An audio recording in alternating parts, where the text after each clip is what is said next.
You need an expiration on milk. You need an expiration on cheese because they're living things that will spoil. But in vitamins, the expiration date is just mandatory by law.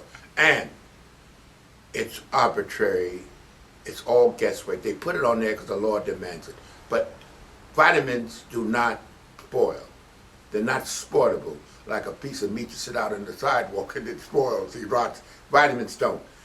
Now, if you get it moist, if a lot of moisture gets in there, it'll break down, but it don't spoil. So when you see a date on there that says expire, it's only, and you know the funny thing about that, they don't have any idea. They just put a date on it because the government demands an expiration date.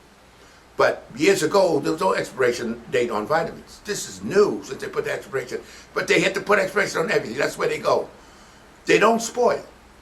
You can, if you keep vitamins for a long period of time, in a moist condition, they'll break down. If moisture gets in them, they'll break down. But they're not spoiled. They won't spoil. They're still good to use.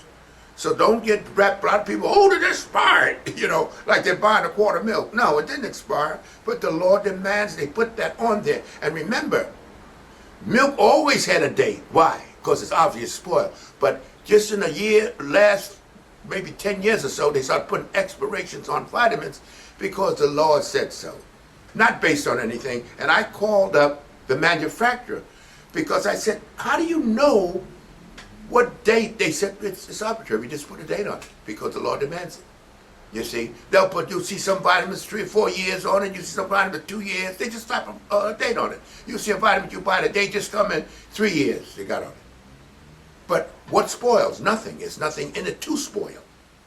So don't get all carried away. Just make sure you put the vitamins in a cool place so that they don't break down. And the breaking down of the vitamins, because the vitamins break down in your intestines, because of the moisture in your intestines, they'll break down if you have in the bottle, not like in your intestine, but they'll begin to break down because of the moisture. So keep them dry, and you can use them indefinitely. Don't worry about it.